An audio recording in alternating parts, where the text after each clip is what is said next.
She only wanted a place to sit with her twins during a storm. But when the mafia boss told her she wasn't walking away after, she had no idea he meant it literally. What happens when a desperate mother unknowingly sits at the table of the city's most dangerous man? Will she escape his world, or will she become the center of it? If you want to know what happens when Samantha's world collides with Larry's deadly empire, hit that subscribe button and turn on notifications. This story has twists, danger, obsession, and a mafia boss who doesn't take no for an answer. The rain hammered the streets like bullets, turning the city into a blur of neon and shadow. Samantha Anderson stumbled through the cafe door, soaked to the bone, with 3-year-old Henry clinging to her hip and Carrie clutching her free hand, both crying from cold and exhaustion. She was drowning, not in water, but in life itself. 2 jobs that barely covered rent. No help, no family, an ex who vanished the moment the pregnancy test showed positive. Every day was survival. Every breath was borrowed time. Every decision a calculation between paying for food or keeping the lights on. The cafe was warm, expensive. The kind of place she'd never set foot in under normal circumstances. Crystal chandeliers cast soft light over marble tables. Well-dressed patrons sipped artisan coffee and pretended not to notice the drenched woman with crying children standing in the doorway. All she needed was one empty chair, one moment to catch her breath before heading back into the storm. Her eyes scanned the crowded space and landed on a corner booth, dark leather, dim lighting, and a solitary man nursing an espresso. Expensive suit that probably cost more than her car. Sharp jawline shadowed with stubble, dark hair swept back perfectly, and eyes that could cut through steel, currently fixed on a newspaper he clearly wasn't reading. Something primal told her to walk away. Desperation told her to stay. Samantha approached on trembling legs, trying to quiet Carrie's crying, feeling Henry's small body shaking with cold against her. "Excuse me," her voice came out smaller than intended. "I'm so sorry to bother you, but can I sit here? Just for a moment. The storm. My children are cold, and I just need—" The man looked up slowly, deliberately, as if deciding whether she was worth his time. His gaze swept over her, the trembling hands, the crying children, the cheap coat that did nothing against the rain, the quiet desperation she thought she'd hidden well. For a moment, she thought he'd say no. Then his lips curved into something that wasn't quite a smile. Not warmth, not kindness. Recognition. "Sit," he said, his voice low, smooth, dangerous, like velvet wrapped around a blade. "But don't think you're walking away after." Samantha's stomach twisted, but Carrie was crying harder now, and Henry's cough, the one that had been getting worse all week, rattled in his small chest. She didn't have the luxury of trusting her instincts. She slid into the booth, murmuring apologies, settling Carrie on her lap, while Henry pressed against her side, still sniffling. The man across from her didn't move, didn't speak, just watched with those unreadable dark eyes that seemed to see everything, every fear, every struggle, every desperate choice that had led her to this moment. Samantha didn't know it yet, but she had just asked the wrong man the simplest question, and walked straight into the heart of a world where protection comes with a price. Obsession wears a tailored suit, and once a mafia boss decides something is his, he never lets go. The warmth of the cafe wrapped around Samantha like a blanket she couldn't afford. Carrie had finally stopped crying, her small face pressed against Samantha's wet coat, tiny fists clutching the fabric. Henry sat rigid beside her, his observant eyes watching the strange man across the table. Samantha tried to make herself smaller, invisible, temporary, a skill she'd perfected over 3 years of single motherhood in a city that didn't care about people like her. "Thank you," she whispered. "We'll just stay until the rain stops. I promise we won't bother you." "Will you?" His voice was different now, softer, but somehow more dangerous, like a predator deciding whether to pounce or play. Samantha's throat tightened. Yes, if that's okay." He folded his newspaper with precise, controlled movements. Everything about him screamed power, control, danger. The expensive watch on his wrist caught the light. Patek Philippe, she thought, recognizing it from a magazine she'd flipped through in a waiting room once, the kind that cost more than she'd earn in 5 years. "What's your name?" he asked. She hesitated, some instinct warning her that giving this man her name meant something, meant everything. Samantha Anderson. "And these two?" His gaze shifted to the twins, and something flickered across his face, too fast to read, gone before she could identify it. But for just a second, his expression had softened, cracked, revealed something raw underneath. "Henry and Carrie," she said, pulling them closer protectively. "How old?" 3, she frowned. "Why?" He lifted his hand, a small gesture, barely noticeable, and a waitress appeared instantly, as if summoned by invisible strings. The young woman looked nervous, deferential, almost afraid. "Mr. Castellano," she breathed. "What can I get you?" Mr. Castellano. The name meant nothing to Samantha, but the way the waitress said it, like a prayer and a warning combined, sent ice down her spine. "Hot chocolate for the children," he said without looking at the waitress, his eyes still fixed on the twins. "Make it the good kind, not that powdered garbage. Real chocolate, steamed milk, whipped cream, soup, chicken, mild, nothing spicy, fresh bread with butter, grilled cheese sandwiches cut into small pieces." He finally glanced at Samantha. "And whatever she wants." "Sir, I can't," Samantha started, panic rising. She had maybe $15 in her wallet. This cafe looked like it charged that much for a coffee.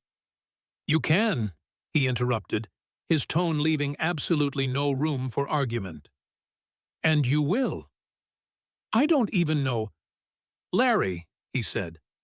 "My name is Larry Castellano. Now you know me. Order what you want, Samantha Anderson." The way he said her name, like he was memorizing it, claiming it, made her shiver. "Just coffee. Black. Thank you." Larry's eyes narrowed slightly, seeing through the lie. She wasn't hungry, or she couldn't afford to be. "The chef's special," he told the waitress. "Whatever's good today, and make sure those children get warm towels." The waitress scurried away, and Samantha found herself alone with this stranger who somehow knew exactly what her children needed, who commanded staff with a gesture, who looked at Henry and Carrie like they mattered. "You didn't have to do that," she said quietly. "No," he agreed. "I didn't." "Then why?" "Because you walked up to my table," Larry said simply. "That makes you my responsibility for however long you're sitting here." "That's not how the world works." His smile was dangerous. "It's how my world works." Before Samantha could respond, the waitress returned with warm, plush towels. Carrie perked up immediately, giggling as Samantha dried her face and hair. Henry remained quiet, but his cough had eased in the warmth. The food arrived quickly, too quickly, as if the kitchen had dropped everything else. The hot chocolate came in actual ceramic mugs, topped with real whipped cream and chocolate shavings. The soup was clearly homemade. The grilled cheese sandwiches were perfectly golden, cut into dinosaur shapes that made Carrie squeal with delight. Henry looked at Larry, then at his mother, waiting for permission. "It's okay, baby," Samantha whispered. "You can eat."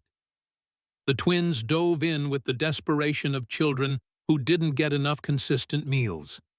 Samantha's heart ached watching them, knowing this single meal probably cost more than she spent on groceries in a week. Her own plate arrived. Pasta with what looked like lobster, truffle oil glistening, herbs she couldn't name. It smelled like heaven. "Eat," Larry commanded gently when she just stared at it. "I'm not hungry." "You're a terrible liar, Samantha." His eyes held hers. "Your children are eating. They feel safe enough to eat. That means you can too. Let yourself have this moment." Something in his words cracked her defenses. Maybe it was exhaustion. Maybe it was the warmth finally seeping into her bones. Maybe it was the way he'd made her children smile for the first time all day. She ate. It was the best thing she'd tasted in years. As they ate in companionable silence, broken only by Carrie's happy chatter and Henry's quiet questions about the dinosaur sandwiches, Samantha studied the man across from her. Larry Castellano. He looked like he could be in business, something corporate, high level. But there was something else. The way the staff treated him, the way other patrons avoided looking directly at their table, the way he sat, relaxed but coiled, like a predator at rest. "What do you do?" she asked before she could stop herself. Larry's smile was enigmatic. "I solve problems." "What kind of problems?" "The kind most people don't want to think about." It wasn't an answer, but something told Samantha not to push. Outside, the rain had slowed to a drizzle. Samantha checked her phone. Her shift at the gas station started in 2 hours. She needed to get the twins to the neighbor who watched them, needed to change into her uniform, needed to keep moving because stopping meant thinking and thinking meant breaking. "We should go," she said reluctantly, watching Carrie's face fall. "Where are you going?" "Work." "In this?" Larry glanced at the window. "The storm's not over. Just pausing. I can't miss my shift." "Where do you work?" Samantha hesitated, then figured it didn't matter. "Gas station, on 5th and Morrison. Night shift." Something hardened in Larry's expression. "That's a dangerous neighborhood." "It's what I have. And the twins? My neighbor watches them." "In a dangerous neighborhood." Samantha's chin lifted defensively. "I do what I can with what I have. Not all of us get to choose." Larry studied her for a long moment, and she thought she saw something like respect flicker in his eyes. "You're a good mother," he said finally. The unexpected compliment brought tears to her eyes. She blinked them back furiously. "I try." Larry reached into his jacket. Samantha tensed, but he just pulled out a card. Sleek, black, with only a phone number embossed in silver. No name, no company. "Take this," he said, sliding it across the table. "What is it?" "My direct line." "You need anything at all, you call that number." "I can't. You can." His voice dropped, became something else entirely. "Because I meant what I said, Samantha. You sat at my table. That makes you mine to watch over now. Call if you need help, or protection, or just a warm place for your children to sit." Samantha took the card with trembling fingers, not understanding why, but knowing somehow that refusing would be worse. Larry stood, pulling out his wallet. He left several $100 bills on the table, far more than the meal cost. "The rest is for you," he said when she opened her mouth to protest. Get your children something warm to wear. Get yourself a decent coat. And don't argue. He leaned down, and for a terrifying electric moment, Samantha thought he might kiss her. Instead, he pressed his lips to Carrie's forehead, then Henry's. "Stay warm, little ones," he murmured. Then he looked at Samantha, his dark eyes burning with something she couldn't name. "This isn't goodbye, Samantha Anderson. It's just the beginning." He walked away, the crowd parting for him automatically, and disappeared into a black car that had pulled up outside. Samantha sat frozen, Carrie playing with the whipped cream on her mug, Henry watching the door where the strange man had vanished. "Mama," Henry said quietly. "Who was that?" "I don't know, baby," Samantha whispered, staring at the black card in her hand. But even then, something deep inside her knew the truth. That was the man who was going to change everything. Samantha didn't call the number on the card. She tucked it into her wallet, behind her expired student ID and the photo of the twins as newborns, and tried to convince herself the cafe encounter had been a one-time kindness from a wealthy stranger with too much money and a momentary soft spot for struggling mothers. She almost believed it. Until strange things started happening. The first incident came 2 days later. Her landlord, Mr. Kowalski, a perpetually angry man who had been threatening eviction for the past 3 months, knocked on her door with an expression she'd never seen before. Fear. "Your rent," he said, not meeting her eyes. "It's been handled. Paid in full. 6 months." Samantha's blood went cold. "What? By who?" "I don't ask questions when men in expensive suits hand me cash, Ms. Anderson. I just take it and say thank you." He shifted uncomfortably. "You've got no worries for half a year. And, if you need any repairs, you let me know. The heat, the water heater, whatever. On the house." He practically ran back down the hallway. Samantha closed her door slowly, mind racing. Men in expensive suits. Cash payment. 6 months of rent. Nearly $8,000. Just handled. She pulled out the black card, staring at the silver numbers. No, she couldn't. Accepting a meal was one thing, but this? The next day, she went to pay Henry's medical bill at the community clinic.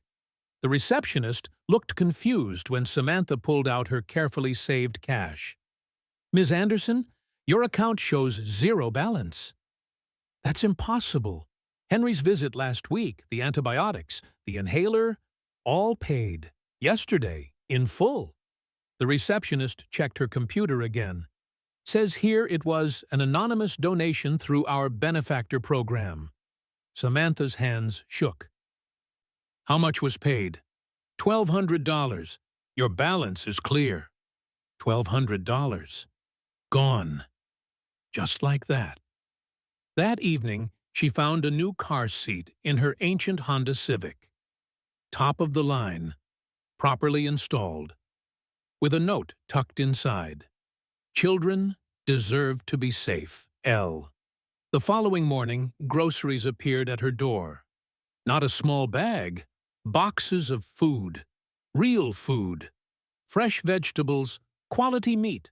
Milk that wasn't about to expire. Snacks that weren't generic store brand. By the end of the week, her bank account, which usually hovered dangerously close to overdraft, showed 3 separate anonymous deposits totaling $5,000. Samantha sat on her worn couch, surrounded by evidence of impossible kindness, and felt the walls closing in. Because this wasn't kindness. This was something else. Something that felt like a golden cage being constructed around her, one gift at a time. She grabbed her phone and dialed the number she'd tried so hard to ignore. He answered on the first ring. "Samantha." Not a question. He'd known it would be her. Her breath caught at the sound of his voice, smooth, controlled, intimate in a way that shouldn't be possible over a phone.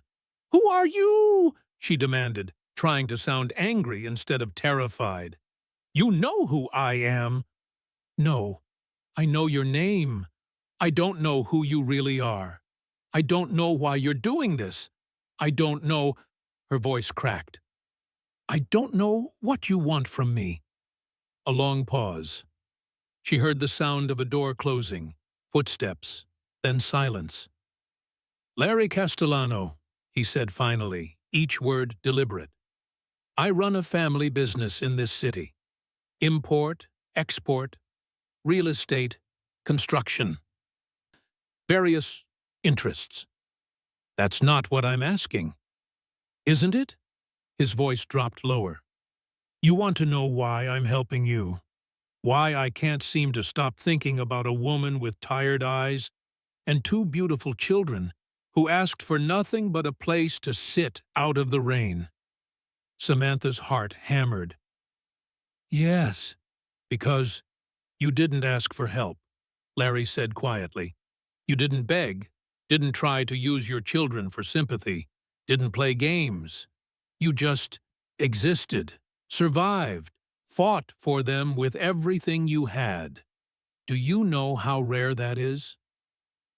Lots of mothers struggle, and most eventually break, or compromise, or give up pieces of themselves until there's nothing left." She heard something shift in his voice. "You haven't. You're still fighting, still protecting them, still standing when any reasonable person would have crumbled. That doesn't explain the rent, the medical bills, the—" "I have resources," he interrupted. "More money than I know what to do with, more power than most people could imagine. And for the first time in 5 years, I want to use it for something that matters. I'm not a charity case." "No," he agreed. "You're not. You're something much more dangerous." "What does that mean?" Another pause, heavier this time. "It means I told you in that cafe you weren't walking away," Larry said softly. "I meant it, Samantha. I meant every word. You're under my protection now, whether you want it or not. You can't just claim people." "I can. I do. I have." His voice hardened. "And in this case, I must." "Why?" "Because your ex-husband is involved with people who want to hurt me." The world tilted. "What?" "Victor Kane," Larry said, and hearing her ex's name in his mouth felt wrong, violated. "He owes money to Julian Cross, a man who controls the East Side. Gambling debts, drug debts, money he stole. Julian's been pressuring Victor for repayment. Victor mentioned he had children, twins, with a woman who had no protection, no family, no one watching out for her." Samantha felt sick. "You're saying—" "I'm saying Victor made you and those children into potential collateral without even realizing it," Larry said bluntly. "Julian's been watching you, considering whether you're worth taking to force Victor's hand, or mine if he finds out about our connection." "We don't have a connection." "We do now," Larry said simply. "The moment you sat at my table, the moment I decided to help you, you became mine in the eyes of this world. That makes you a target.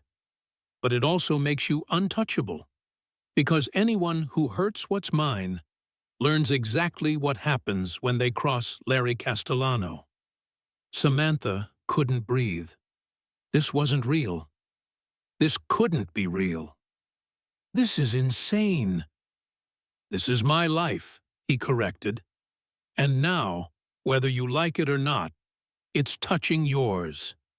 So you have two choices, Samantha. You can keep fighting me, keep trying to pretend you don't need protection, and risk Julian making a move against you and those twins. Or you can accept reality and let me Puiti do what I do best, which is protect what's mine. There it was again, mine. The word that should terrify her, but instead sent something hot and confusing through her chest. I need to think, she whispered. Think fast, Larry said, not unkindly. Because Julian doesn't wait, Victor is desperate, and I won't let anything happen to Henry and Carrie. The line went dead. Samantha sat in her dark apartment, surrounded by groceries she didn't buy and safety she didn't ask for, and realized with creeping horror that she'd already made her choice. She'd made it the moment she'd taken his card, the moment she'd sat at his table and let him feed her children, the moment she'd heard his voice say her name like it meant something. The cage was already closed. The question was whether she'd spend her time trying to escape or learning to live in the dangerous safety of Larry Castellano's world. For 2 weeks, Samantha tried to maintain her normal life. She worked her shifts, though she noticed men in dark suits positioned casually near the gas station, watching but never interfering. She took the twins to the park and saw the same men at strategic distances, creating an invisible perimeter. She went to the grocery store, the clinic, the library, and everywhere always there were shadows following, protecting, guarding, claiming. She didn't call Larry again, but she felt him everywhere, an invisible presence that had wrapped itself around her life like smoke, intangible but impossible to ignore. Then the invitation came, a hand-delivered envelope, thick cream paper, her name written in elegant script. Inside, a single card. Dinner. Saturday, 7 p.m. My mother insists on meeting the woman and children I can't stop talking about. A car will collect you at 6:30. Dress comfortably. Elena doesn't care about appearances, only character. Samantha read it 3 times, heart pounding. His mother. He'd told his mother about her, about Henry and Carrie. She should refuse, should establish boundaries, make clear that whatever strange arrangement they'd fallen into couldn't continue. But Saturday came, and she found herself digging through her limited wardrobe for something presentable. The best she could manage was a simple navy dress she'd worn to a job interview years ago, cleaned and pressed with desperate care. She dressed the twins in their Sunday church clothes, hand-me-downs from the charity bin, but clean and respectable. At exactly 6:30, a black SUV pulled up outside her building. A woman stepped out, late 20s, athletic build, dark hair pulled into a sleek ponytail, wearing a tailored suit that somehow looked both professional and deadly. She moved with military precision. Ms. Anderson, I'm Isabella Torres. I head security for Mr. Castellano. I'll be driving you this evening. Samantha stared.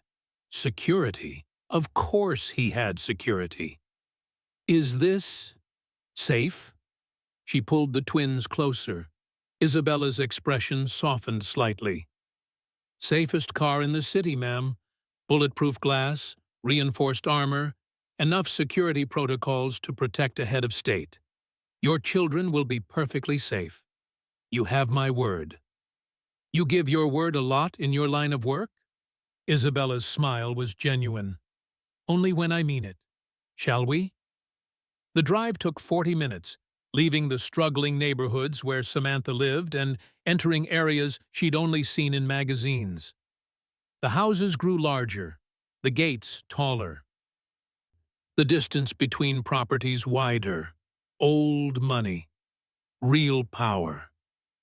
Finally, they turned onto a private drive lined with ancient oak trees.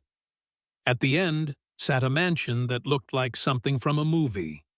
Italian Renaissance architecture, perfectly manicured grounds, a fountain in the circular driveway. "Welcome to the Castellano estate," Isabella said, opening the door. Carrie gasped, pointing at the fountain. "Mama, look! It's a palace!" "Not quite, sweetheart," Samantha murmured, but her daughter wasn't entirely wrong. The front door opened before they reached it. An elegant woman stood there, silver hair styled in a classic updo, wearing a burgundy silk blouse and tailored slacks. She had Larry's eyes, dark, penetrating, seeing everything. But where Larry's held danger, hers held warmth, tempered with steel. "You must be Samantha," the woman said, her voice cultured with a hint of an Italian accent.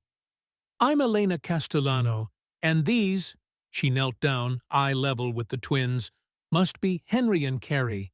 Larry told me you were beautiful, but he didn't do you justice." Carrie, bold as always, stepped forward.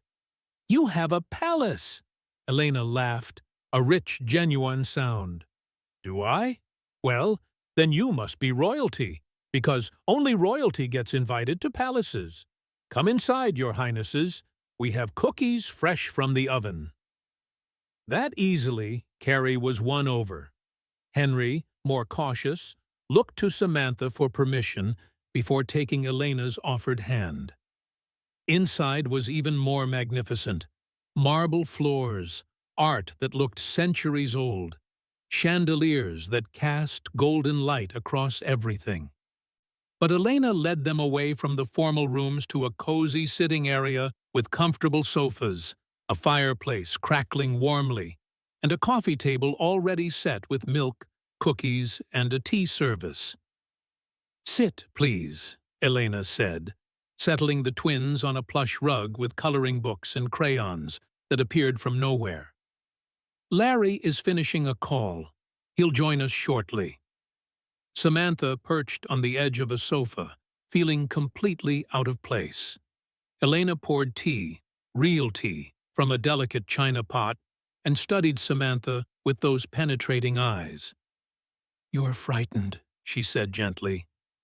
"Of my son, of this world, of what accepting his protection means."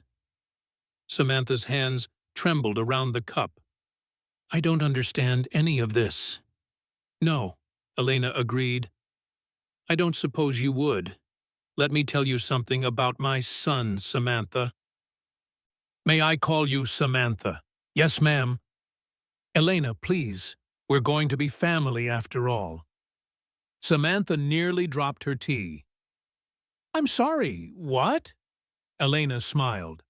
"Oh, he hasn't said it yet. But I know my son. I haven't seen him look at anyone the way he looks at you since, well, since before." "Before what?" The light in Elena's eyes dimmed. 5 years ago, Larry had a family. A beautiful wife named Sophia. 2 children, Gabriella and Marco, 4 and 3 years old. Samantha's blood went cold. Had?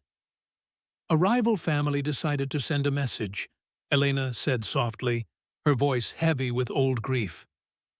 They targeted what Larry loved most. Car bomb. Sophia and the children died instantly. Horror washed over Samantha. Oh God. Larry became something else that day, Elena continued. Something harder, colder. He expanded his territory through violence, ruled through fear, and locked his heart away where no one could reach it. I thought I'd lost my son along with my grandchildren. She looked at Henry and Carrie, coloring peacefully on the rug. And then, 3 weeks ago, he came to dinner and couldn't stop talking about a woman in a cafe, a mother with twins, children who needed protection, a woman who asked for nothing but a place to sit. Elena's eyes met Samantha's. He came alive again. For the first time in 5 years, he had something to care about, besides revenge and power. Samantha shook her head. This is too much. I barely know him. We met once. Sometimes once is enough, Elena said. Do you believe in fate, Samantha? I don't know. I do. I believe you walked into that cafe exactly when you needed to. When Larry needed you to. When those beautiful children needed someone who could keep them safe from a world you don't even know is threatening them. Victor, Samantha whispered. Yes, your ex-husband is a fool who's made dangerous friends. But you're under Castellano protection now. Nothing will touch you or those children. Not while Larry draws breath. Footsteps sounded in the hallway. Measured, confident, Samantha's heart jumped into her throat. Larry entered the room, and the entire atmosphere shifted. He was dressed more casually than in the cafe. Dark jeans, a black button-down with the sleeves rolled to his elbows, revealing strong forearms. His hair was slightly mussed, as if he'd run his hands through it repeatedly. But his eyes went straight to the twins, softening in a way Samantha hadn't seen before. Carrie? Henry? He said, his voice gentle. It's good to see you again. Carrie jumped up immediately, running to him with zero hesitation. Mr. Larry, we're in your palace, and there are cookies, and I colored you a picture.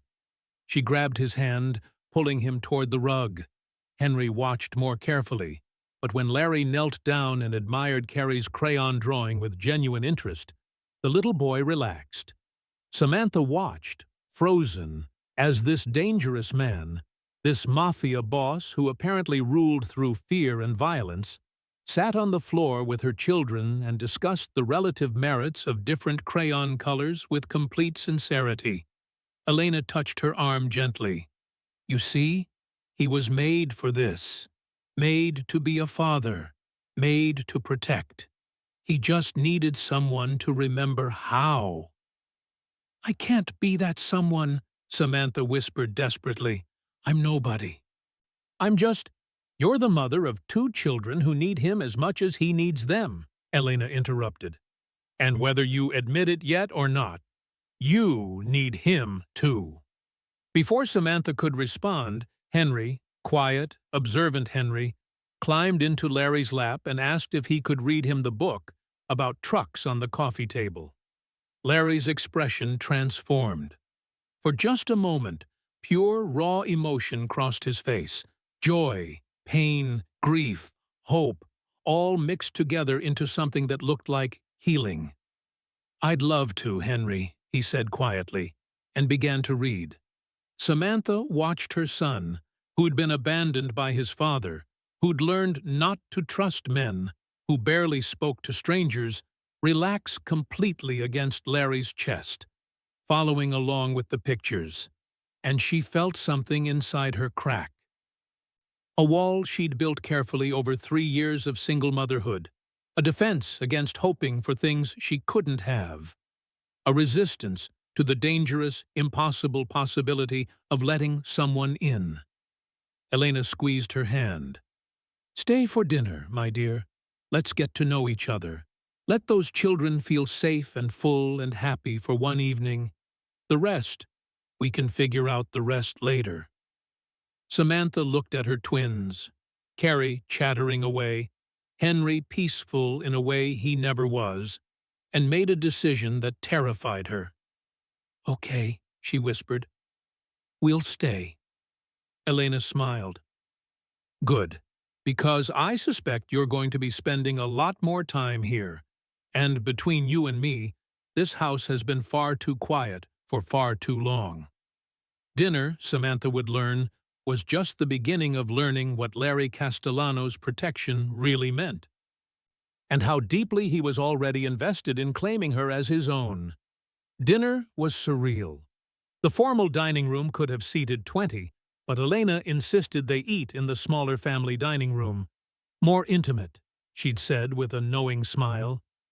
The table was still enormous by Samantha's standards, dark wood that gleamed under a wrought iron chandelier, but the atmosphere was surprisingly warm.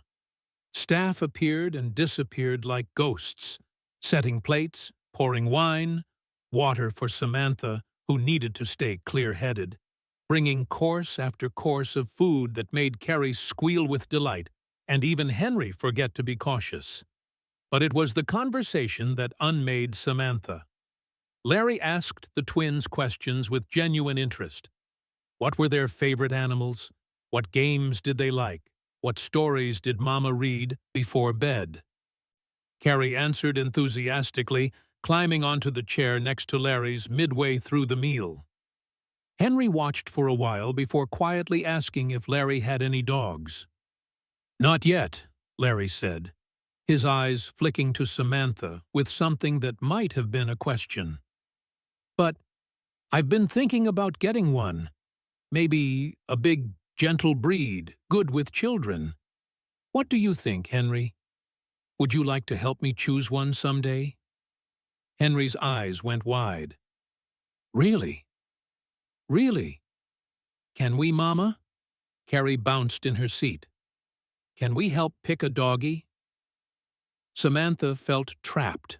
How did she explain that they couldn't promise future involvement with this man? That this was supposed to be temporary? That letting her children get attached would only break their hearts when reality set in? "We'll see, baby," she said carefully. Larry's eyes held hers across the table. He understood exactly what she wasn't saying. After dinner, Elena took the twins to see the surprise, which turned out to be a playroom that looked like it belonged in a luxury daycare, complete with toys that must have cost thousands of dollars. Carrie was in heaven. Even Henry's reserve cracked at the sight of the elaborate train set, which left Samantha alone with Larry. He poured himself whiskey from a crystal decanter, then gestured toward his study. "Walk with me?" It wasn't really a question. The study was masculine, intimidating. Floor-to-ceiling bookshelves, a massive desk, leather furniture, and a fireplace with flames dancing behind a grate. The room smelled like old books, expensive alcohol, and something distinctly Larry. He closed the door, and suddenly the space felt much smaller. "You're planning to run," he said without preamble. Samantha's head snapped up. "What?" "I can see it in your eyes." Larry leaned against his desk, whiskey in hand, studying her. "You're cataloging exit strategies, trying to figure out how to extract yourself and the twins before we get too close, before they get too attached." "That's not before you get too attached," he continued quietly.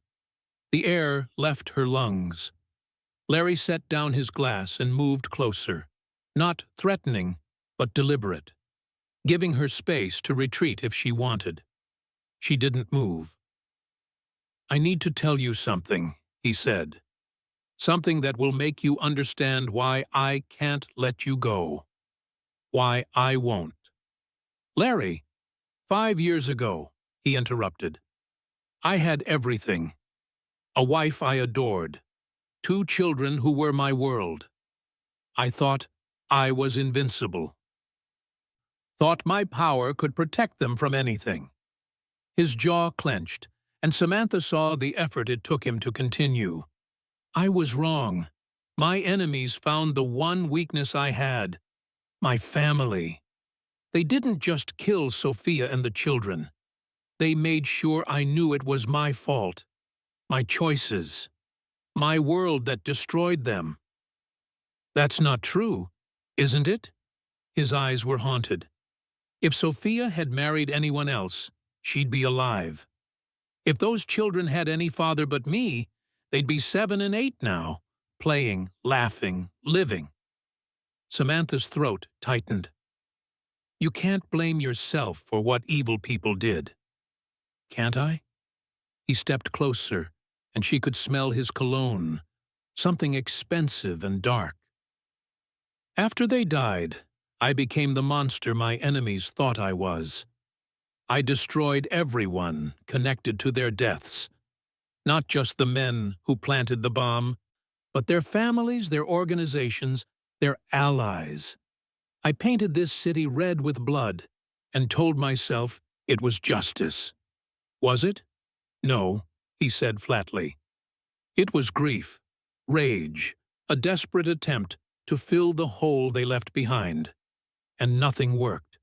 Nothing helped. Until he lifted his hand, stopping just short of touching her face.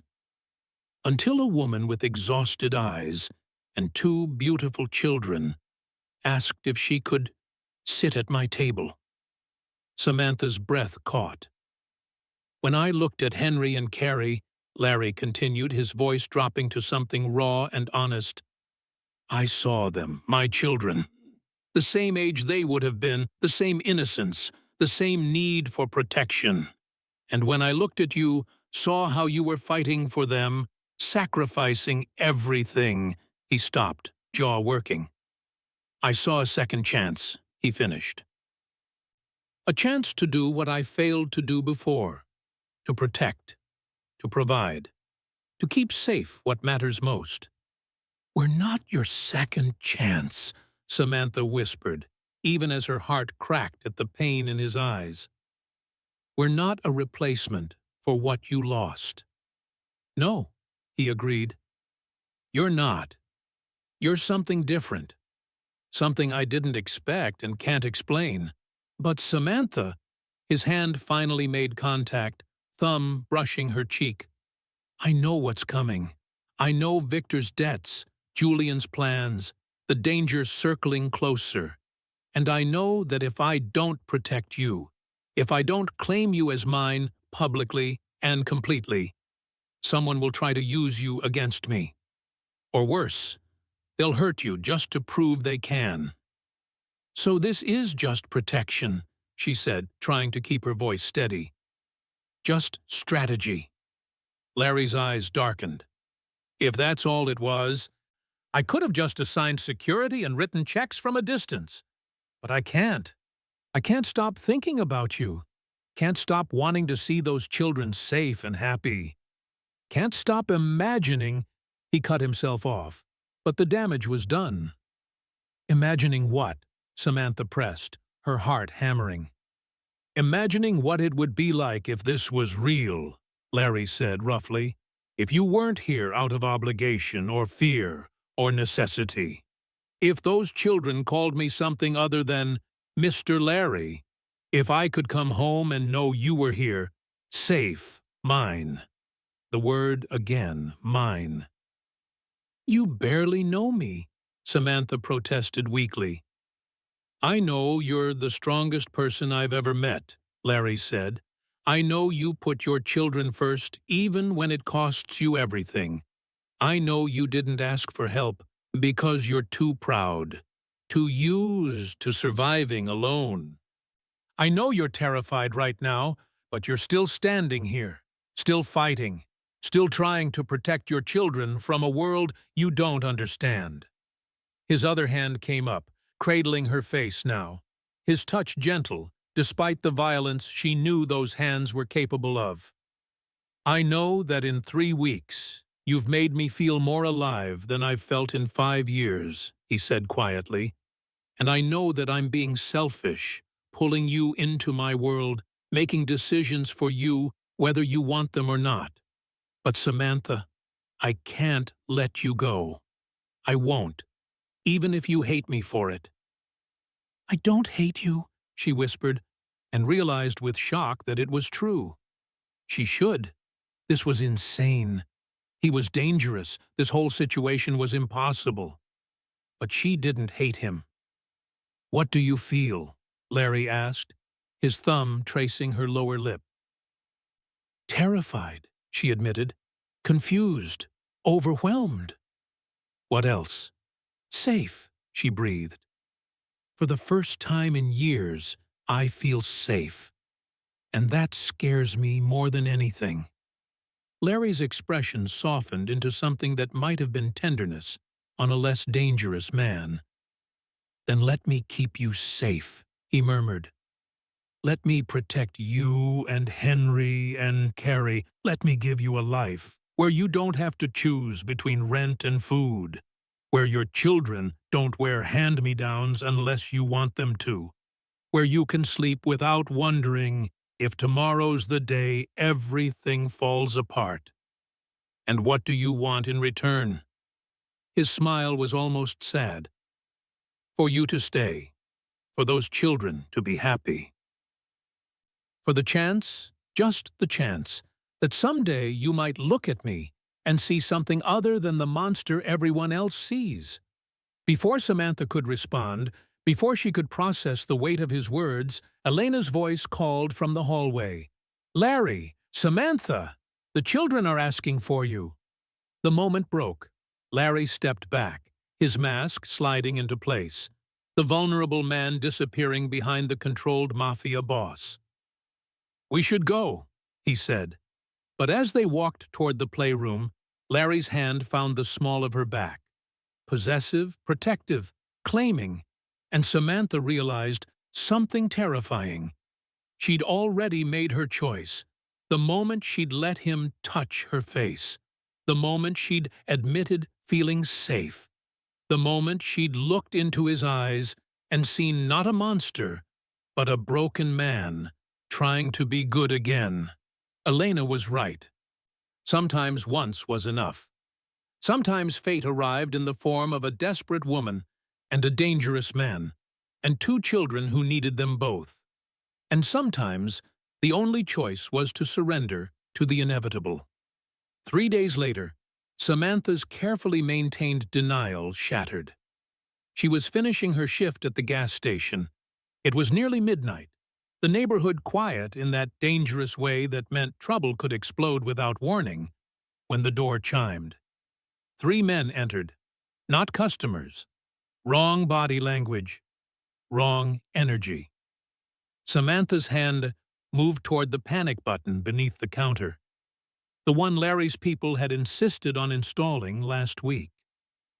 "We're closed," she said, keeping her voice steady. The lead man, mid-30s, scarred face, wearing a leather jacket that screamed gang affiliation, smiled without warmth. "Are you?" "Because the sign says you're open until 1.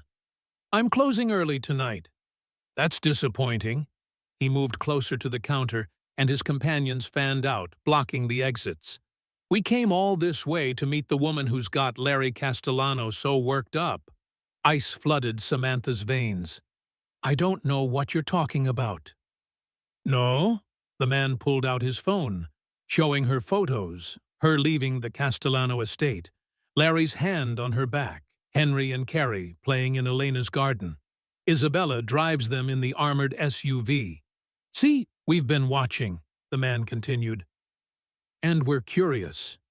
What's so special about a gas station worker and her brats that the most dangerous man in the city can't stop protecting them?" "Get out," Samantha said, her hand finding the button. "Not until we deliver a message." He leaned forward, and Samantha smelled alcohol and violence on him. "Victor Kane sends his regards, says those twins are his blood, and he wants them back. And Julian Cross, you'll meet him soon. He wants to know if you're worth starting a war over."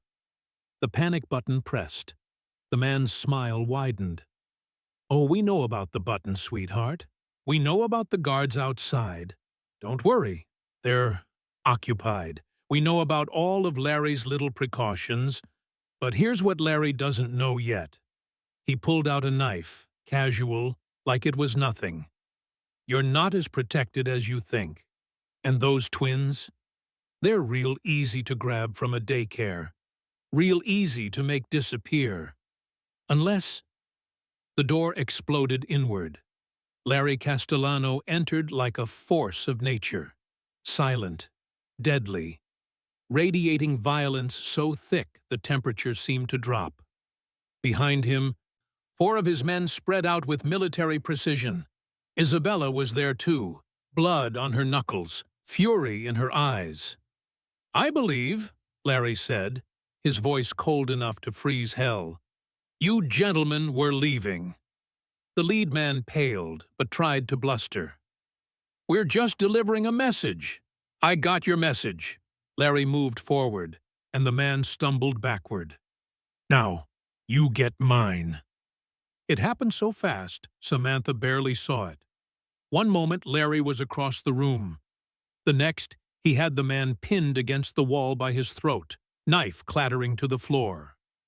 You came into my territory, Larry said quietly, the softness more terrifying than shouting. Threatened someone under my protection. Mentioned children. His grip tightened. No one touches what's mine. Julian, the man gasped. Julian Cross is about to learn what happens when people forget why they fear the Castellano name, Larry said. And you're going to help him remember. He released the man, who collapsed to his knees, gasping. Get out of my city, Larry ordered. Tell Victor if he wants to see those children. He can file for custody through the courts like a civilized human being. Tell Julian that if he even looks at Samantha or her twins again, I'll burn his entire operation to the ground and salt the earth where it stood. The men scrambled for the door, two of Larry's people following to escort them. Then Larry turned to Samantha, and his expression transformed, the cold mask melting into something raw and concerned. Are you hurt? He was across the counter in seconds, hands running over her arms, checking for injuries. Did they touch you? I'm fine, she managed, though she was shaking. They threatened. I know. Larry pulled her against his chest, and Samantha found herself clinging to him, the adrenaline finally hitting. I know, sweetheart, but they're gone now. They won't come back. They said the twins, daycare. No one's getting near Henry and Carrie, Larry promised fiercely. As of tomorrow, they're moving to a private facility on the estate grounds. Secure, vetted staff, military-grade security. They'll be safe. I can't afford. I can. His hand cupped the back of her head, holding her close. And more importantly, I can't afford not to. Not after tonight. Isabella approached, phone in hand. Boss, we have a problem. The guards we stationed outside, they're alive but unconscious, professional work. This wasn't just Victor's people. Julian sent them, Larry said grimly. He's testing boundaries, trying to see what I'll do. What will you do? Samantha pulled back to look at him. Larry's eyes went cold again. What I always do when someone threatens my family. I remind them why that's a fatal mistake. Larry, your shift is over, he said, not leaving room for argument. Permanently. You're not working here anymore. You're not living in that apartment anymore. You and the twins are moving to the estate until this is resolved. You can't just... he interrupted. I am. Because tonight proved what I already knew. You're not safe outside my direct protection. And I will do whatever it takes to keep you safe, all of you. This is happening because of you, Samantha said, not as an accusation but a statement of fact. If I'd never met you, if you'd never met me, Victor would have already used those children as leverage with Julian. And you'd all be in much worse danger, Larry said bluntly. At least now you have protection, resources, me. He pulled out his phone, typing rapidly. Isabella, arrange transport. I want Samantha and the twins at the estate within the hour. Double security on the apartment while we move her belongings. Everything. I don't want her having any reason to go back there. And get me everything we have on Julian Cross's current operations. Every business, every property, every person on his payroll. Planning something? Isabella asked with a dangerous smile. I'm planning to make an example, Larry said coldly. One that will remind everyone in this city What happens when they touch what belongs to the Castellano family? He turned back to Samantha, his expression softening again. Pack a bag for tonight. Tomorrow, people will move everything else. But right now, we're getting you somewhere safe. What about my job? My lease? All handled. I'll buy out your lease, pay any penalties. Your boss will receive a generous donation for any inconvenience. Money isn't the issue, Samantha. Your safety is the only issue. Samantha wanted to argue, wanted to maintain some independence, some control over her life. But her hands were still shaking, and she kept thinking about that knife, about the threats against her children, about how quickly violence could erupt in a world she didn't understand. "Okay," she whispered. Larry's expression flooded with relief. "Okay," he repeated. "Thank you for trusting me. I don't have a choice." "You do," Larry said seriously. "You always have a choice. But I'm grateful you're choosing safety, choosing to let me protect you." An hour later, Samantha was in the back of the armored SUV with sleeping twins in car seats, watching her old life disappear in the rearview mirror. She was moving into a mansion with a mafia boss. Her children were being enrolled in a private, secure facility. Her ex and his dangerous friends were circling, and somewhere in the middle of all this chaos, she'd stopped thinking of Larry as a threat and started thinking of him as, what? Protector? Provider? Something more dangerous than both? Elena met them at the door, still dressed despite the late hour. Her face creased with concern. "I've had rooms prepared," she said, hugging Samantha tightly. "The twins will be next to yours, and Larry's suite is—" "On the same floor," Larry interjected, "close enough to hear if anything happens." Elena's eyes gleamed with something that might have been approval or amusement. "Of course. Come, my dear, let's get those babies to bed." As Samantha carried Henry upstairs, Carrie already cradled in Larry's arms, she realized this was her life now. Protected, claimed, caught in a world of danger and wealth, and a man who looked at her children like they were treasures worth dying for. And the most terrifying part, she wasn't sure she wanted to leave. The next 2 weeks felt like living in a dream. Beautiful, surreal, and too good to be real. The twins thrived. Henry's cough disappeared, with access to better medical care and clean air.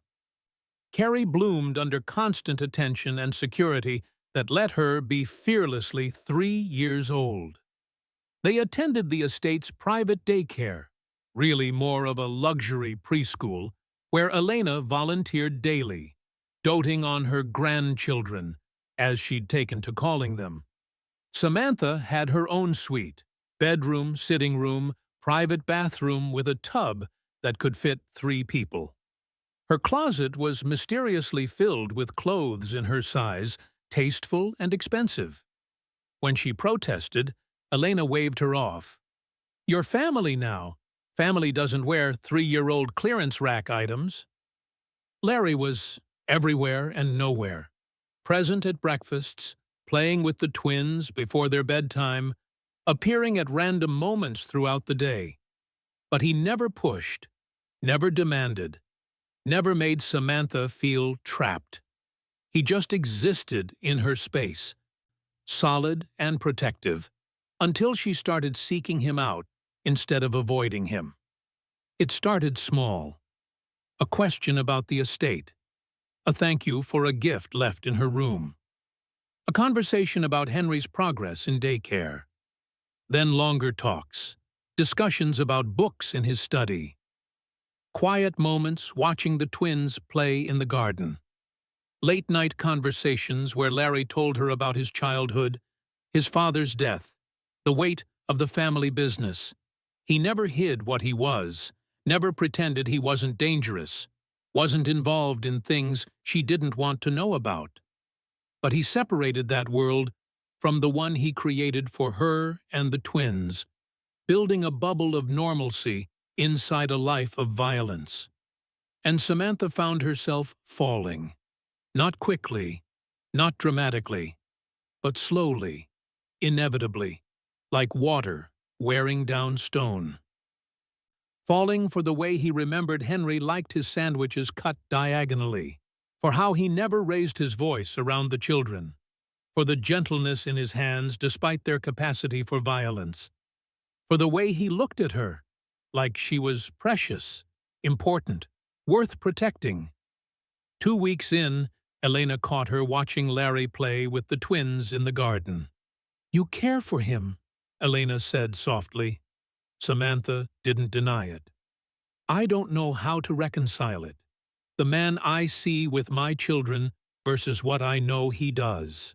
"My son is complex," Elena agreed. "He's done terrible things, but he's also capable of tremendous love. He loved Sophia and the children with everything he had. Their loss broke something in him, but you and those babies, you're putting the pieces back together. I'm not trying to, I know, that's what makes it real." Elena smiled. "You just existed, and he found his way back to being human. That's powerful, Samantha." That night, after the twins were asleep, Samantha found Larry in his study, working through papers with a crystal of whiskey. "Can I come in?" she asked from the doorway. He looked up immediately, his entire demeanor shifting. "Always." She entered, closing the door behind her, and sat in the chair across from his desk. "I need to ask you something," she said. "Anything. What happened to the men who threatened me? At the gas station?" Larry's expression went carefully neutral. "Do you really want to know?" "Yes." He studied her for a long moment, then set down his pen. "They were sent back to Julian Cross with a message carved into their skin, a reminder that touching what's mine has consequences. 2 of them will recover. 1 won't work again. And the man who held the knife," his eyes went cold. "He learned what happens when you threaten children." Samantha should have been horrified, should have run. Instead, she felt something dark and satisfied curl in her chest. "Good," she said quietly. Larry's eyes widened slightly. "Good?" "They threatened my children. They made Henry cry when I told him we were moving. They scared Carrie so badly she wet the bed for 3 nights. So, yes, good." Something dangerous and pleased flickered across Larry's face. "You're not what I expected, Samantha Anderson. What did you expect? Someone who would hate me for the violence, for what I do, for the world I represent." "I should," Samantha admitted, "but I keep thinking, if you weren't who you are, if you didn't do what you do, we'd have no protection. Victor could have taken them. Julian could have used them. They'd be leverage, tools, victims." She stood, moving closer. "But they're not. They're safe. They're happy. They're thriving. Because of you. Because of what you're willing to do to protect them." Larry stood as well, and suddenly they were very close. "And what about you?" he asked her quietly. "Are you safe? Happy?" "I'm terrified," Samantha whispered, "because I'm starting to feel things I shouldn't. Because this world you've built for us is so perfect, it doesn't feel real. Because I keep waiting for something to go wrong." "What kind of things?" Larry's hand came up, cupping her face. "What are you feeling?" "Like I don't want to leave. Like when you're not around, something's missing. Like—" Her breath caught as his thumb traced her cheekbone. "Like I'm falling for a man I shouldn't fall for." "Why shouldn't you?" "Because you're dangerous. Because this is complicated. Because—" Larry kissed her. It wasn't gentle. It was desperate, claiming 5 years of grief and 2 weeks of restraint finally breaking. His hands threaded through her hair, pulling her closer, and Samantha melted into him, her own hands fisting in his shirt. When they finally broke apart, both breathing hard, Larry rested his forehead against hers. "I've been trying so hard not to push," he murmured, "trying to let you adjust, to give you space, to prove I could be patient. But Samantha, I'm not a patient man. And every day you're under my roof, every time you smile at me, every moment I watch you with those children, I want to keep you more, want to make this permanent. Want to give you my name and my protection and everything I have. Larry, I know it's too fast. I know it's crazy. But I've already buried one family. I can't. I won't watch another one walk away if I have the power to keep them." Samantha pulled back slightly to look at him. "Is that what we are? A family? Aren't you?" His eyes were raw, vulnerable. "Henry calls me Mr. Larry now, instead of avoiding eye contact. Carrie asked yesterday if she could call me Papa Larry. My mother treats you like the daughter she never had, and I—" He stopped, swallowing hard. "I what?" Samantha pressed. "I'm in love with you," Larry said roughly. "Completely. Impossibly. I'm in love with you and those children, and I need you to know that before everything goes to hell." Samantha's heart stopped. "Before what goes to hell?" Larry's expression darkened. "Julian's been too quiet. Victor's disappeared. Something's coming, Samantha. I can feel it. And when it does, I need you to trust me. Need you to know that whatever I do, however bad it looks, I'm doing it to protect you. You're scaring me. Good. Because you should be scared. The calm we've had these 2 weeks, it's ending. And what comes next?" His phone buzzed. Then again, then, constantly. Larry grabbed it, his expression going deadly as he read. "What?"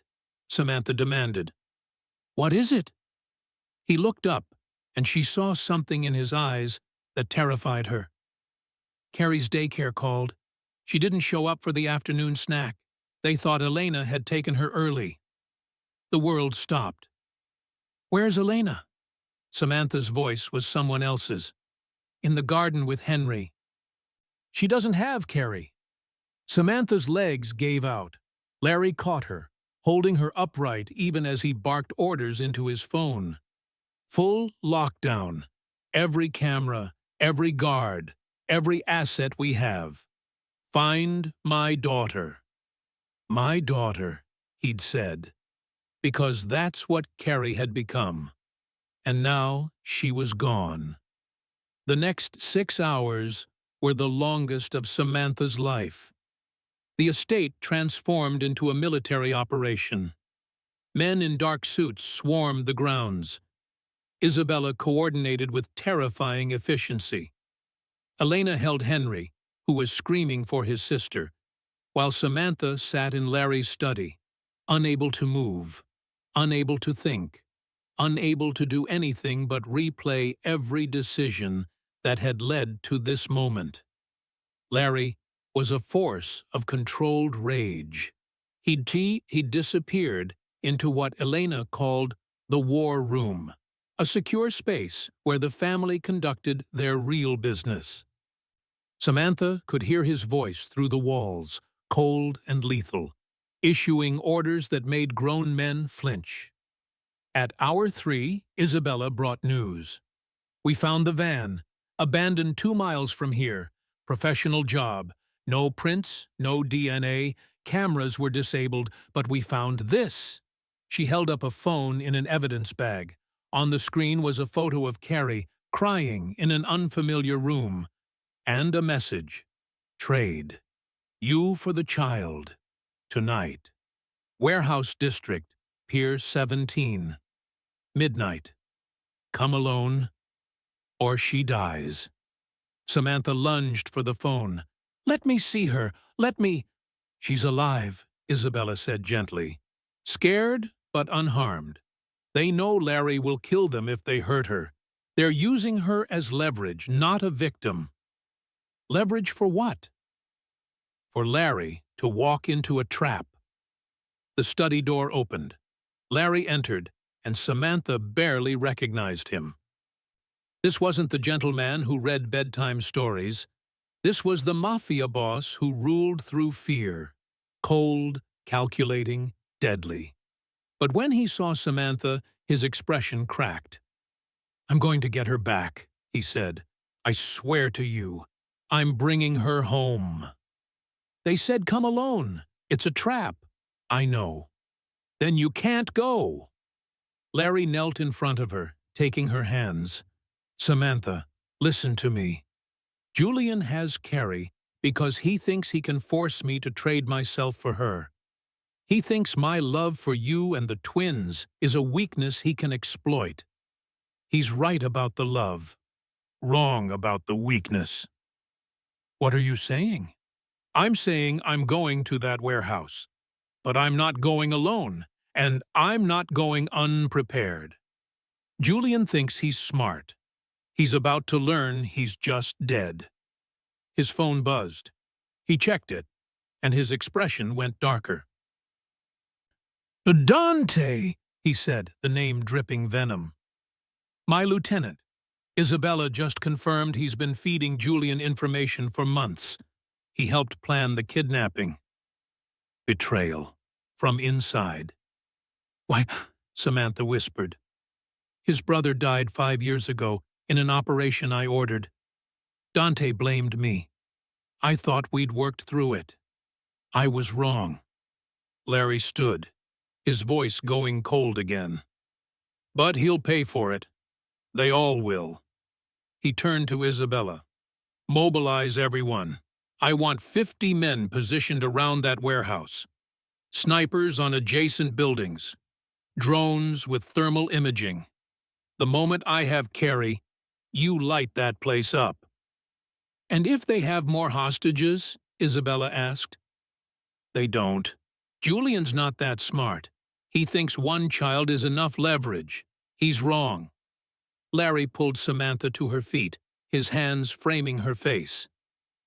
"I need you to stay here with Henry and Elena. I need you to be safe. Can you do that for me?" "Bring her home," Samantha choked out. "Please. Bring my baby home." "Our baby," Larry corrected softly. "And I will. I promise you, Samantha. I'm not losing another child. Not while I'm breathing." He kissed her, hard, desperate, like he was pouring everything he felt into that one moment. Then he was gone, taking half the estate's security with him. Elena appeared, putting a warm hand on Samantha's shoulder. "He'll get her back," she said with absolute conviction. "Larry Castellano doesn't break promises, especially not to the people he loves." "What if—" "No what-ifs," Elena interrupted firmly. "We wait. We pray if you're the praying type. And we trust that my son is very, very good at what he does." 2 hours later. Samantha sat in the nursery, Carrie's empty bed a physical pain, when her phone buzzed. A video message from an unknown number. She almost didn't open it. Then she saw Carrie's face in the thumbnail. The video showed Carrie in a dark room. Tear-stained, but alive. A man's voice, cultured, amused, spoke off-camera. "Ms. Anderson, my name is Julian Cross. You and I haven't formally met, but I feel we should. You see, you've taken something that belongs to me, Larry Castellano's attention, and I don't like sharing territory." The camera shifted, showing Dante standing guard, expression blank. By now, Larry's on his way to trade himself for this lovely child. He won't succeed. I have too many precautions. but I wanted you to know something before this ends." Julian stepped into frame. Middle-aged, well-dressed, utterly ordinary except for the cold intelligence in his eyes. "Victor Kane, your pathetic ex-husband? He's been working for me for months. He gave me information about you, about the twins, about your complete lack of protection. He painted such a pretty picture. Desperate single mother, no family, no resources, perfect leverage." Samantha's blood went cold. But then Larry complicated things by deciding to play hero, by making you untouchable, by giving me a much better prize. Julian smiled. "So here's what's going to happen. Larry will die tonight. You and the twins will become my protection, insurance against any retaliation from the Castellano family. Elena won't move against me if I have her grandchildren." The camera shifted back to Carrie, who was crying silently. "So say goodbye to Mr. Larry, Ms. Anderson, and start getting used to your new life." The video ended. Samantha sat frozen, the phone slipping from her hands. Then she was moving, running to the war room where Isabella had set up operations. "Show me," she demanded. "Show me where they are. Where Larry's going." Isabella looked conflicted. "Mrs. Anderson, I'm not Mrs. Anything yet, but I will be if we all survive this," Samantha said with steel she didn't know she possessed. "Now, show me the feeds, show me my daughter, and show me how we're going to make sure Larry Castellano doesn't walk into a death trap." Isabella studied her for a moment, then smiled, sharp and dangerous. "I knew I liked you. All right, here's what we're looking at." The screens lit up with surveillance feeds, building schematics, heat signatures, and, in the center of it all, a single blinking dot representing Larry's position, moving steadily toward Pier 17, toward Carrie, toward a war that would end with blood and fire, and the truth of what it meant to threaten the Castellano family. Midnight at Pier 17 was cold, the harbor wind cutting through abandoned warehouses like knives. Larry Castellano stood outside the designated building, 50 armed men positioned in shadows he knew Julian's people couldn't see. Thermal imaging showed 12 hostiles inside, plus Dante and Julian himself. And Carrie.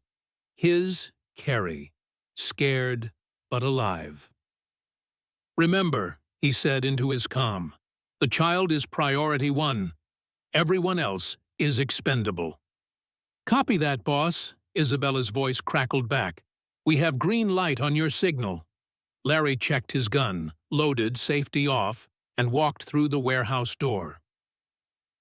The interior was exactly what he'd expected. Empty except for shipping containers creating a maze, dim lighting. Perfect for an ambush. Julian stepped out from behind a container, smiling like they were old friends. "Larry, so good of you to come. Where's the girl?" "Right here." Julian gestured, and Dante appeared, carrying a crying Carrie. Larry's heart twisted, but his expression stayed cold. "Let me see her." Dante brought Carrie closer. She was terrified but unharmed, and the moment she saw Larry, she screamed. "Papa, Larry, Papa, Larry, they took me. I want Mama." "Papa, Larry." Julian's smile widened. Oh, how touching. The great Larry Castellano, playing father to someone else's bastards. "Last chance," Larry said quietly. "Give me the child and walk away. I'll make it quick." "Quick?" Julian laughed. "Larry, you're surrounded. 12 of my best men. You walked in here alone like I told you to, which means you're either very stupid or very confident. Which is it?" Larry smiled. "Neither. I'm just tired of people who don't know when they've already lost.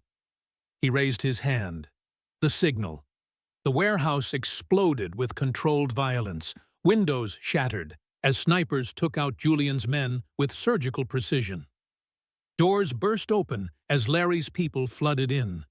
Dante dove for cover, still holding Carrie, but Isabella was faster. She hit him from the side, a perfect tackle that sent them both sprawling.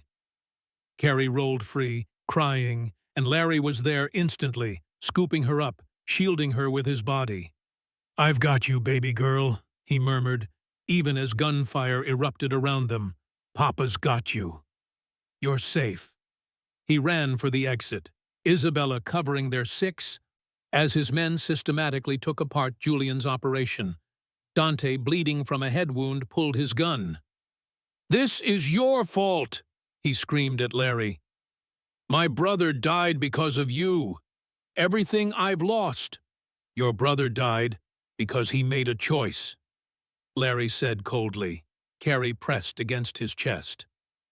"Just like you're about to. Stand down, Dante. So you can kill me? So you can take everything? So I can show mercy," Larry corrected. "For old time's sake. But if you point that gun at my daughter one more second, mercy is off the table." Dante's hand shook. Then he turned the gun toward Julian, who'd been trying to slip away. "You promised," Dante said. "You promised if I helped you, you'd protect me. Give me what I wanted." Julian laughed bitterly. "And you believed me? Idiot." The shot echoed. Dante's body crumpled. Julian had shot his own ally without hesitation. Larry handed Carrie to Isabella. "Get her out. Now." "Boss? Now!" Isabella ran, Carrie crying for "Papa" over her shoulder as Larry turned to face Julian. They were alone now. Larry's men had secured the perimeter. The bodies of Julian's crew were being zip-tied or body-bagged.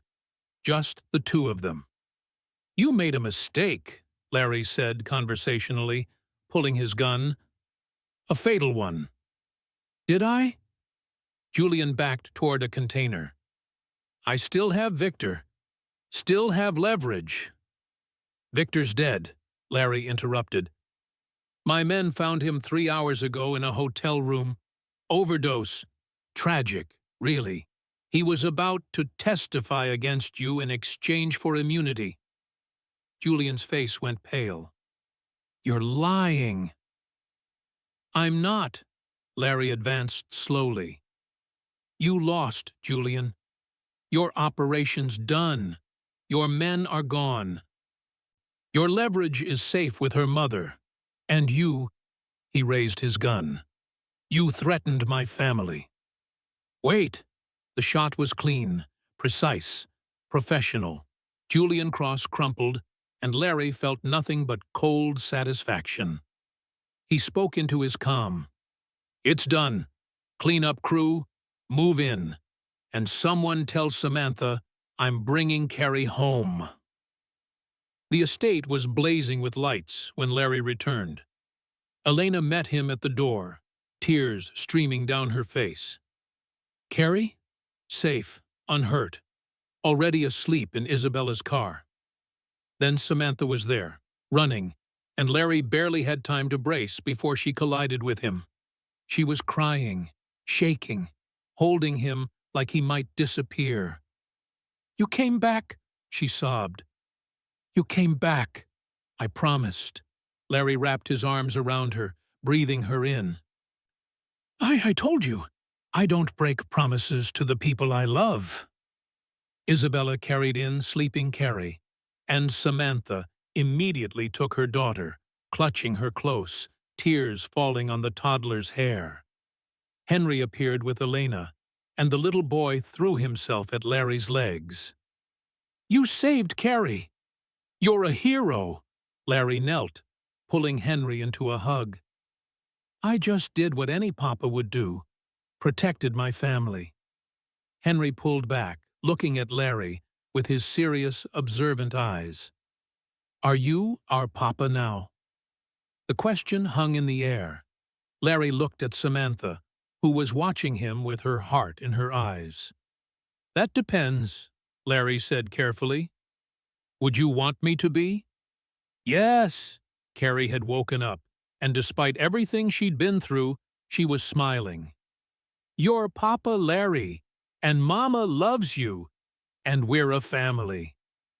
Out of the mouths of babes. Samantha laughed through her tears. "She's not wrong." "About which part?" Larry stood, moving closer. "All of it." Samantha shifted Carrie to her hip, her free hand reaching for Larry. "I love you. It's crazy and fast and probably a terrible idea, but I love you. And those children love you. And I don't want to leave. Ever." Larry cupped her face, his thumb wiping away tears. "Then don't. Stay. Be my family. Let me protect you, provide for you, love you the way you deserve. Let me be their father and your—" He paused, pulling something from his pocket. A ring. Simple, elegant, with a diamond that caught the light. "Let me be your husband," Elena gasped. The children cheered, and Samantha looked at this dangerous man who'd saved her daughter, who'd shown her what safety felt like, who looked at her children like they were the most precious things in the world. "Yes," she whispered. "Yes to all of it." Larry kissed her, soft and sweet, while their children laughed and Elena cried happy tears. And in that moment, surrounded by the family he'd built from broken pieces, Larry Castellano finally understood what he'd been searching for since losing everything 5 years ago. Not revenge, not power, not even redemption. Just this. Just them. Just a woman who'd asked for a place to sit and ended up giving him a reason to live again. 6 months later, the wedding was small, intimate, just family, which now included Samantha and the twins officially. Carrie walked down the aisle as flower girl, taking her job very seriously. Henry carried the rings with Isabella's help, wearing a tiny suit that made him look like a miniature Larry. Elena cried through the entire ceremony, and when the priest pronounced them husband and wife, Larry kissed his bride with all the love of a man who'd been given a second chance and intended to make the most of every moment. The reception was held at the estate, under lights strung through Elena's garden. The twins danced with their new papa, who'd legally adopted them the week before. Samantha wore a dress that made her look like a queen, and Larry couldn't take his eyes off her. Later, when the children were asleep and the guests had gone home, Larry found Samantha on the terrace, looking at the stars. "Regrets?" he asked, wrapping his arms around her from behind.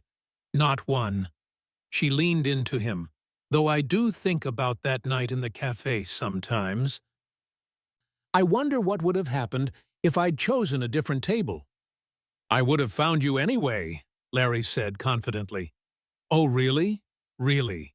Because you were meant to be mine, Samantha Castellano. From the moment you walked through that door with rain in your hair and desperation in your eyes, you were already mine. I just had to convince you." "Pretty sure of yourself." "Always." He turned her in his arms, kissing her deeply. "But especially about you, about us, about the family we're building." Speaking of building, Samantha pulled back slightly, a secretive smile on her face.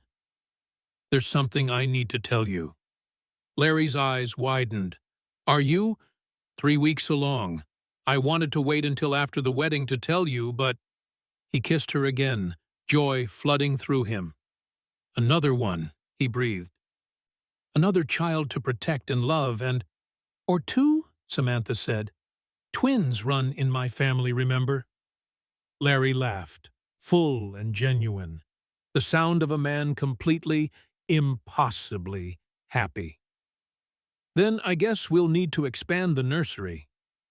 And maybe get that dog Henry keeps asking about. And a bigger playroom. And a pony for Carrie. Absolutely not. We'll see. Samantha grinned. I'm told I'm very persuasive. That you are, Mrs. Castellano. That you are. They stood together on the terrace, husband and wife, soon to be parents again, surrounded by the family they'd built from chance and choice and the strange alchemy of love. And Larry thought about the words he'd said that rainy night in the cafe. Sit, but don't think you're walking away after. He'd meant them as a warning. She'd heard them as a promise. And somehow, impossibly, both had been right. What did you think of Larry and Samantha's story? Would you have trusted the Mafia boss? Let us know in the comments. And don't forget to subscribe for more intense romance stories that will keep your heart racing. Hit that notification bell so you never miss an upload.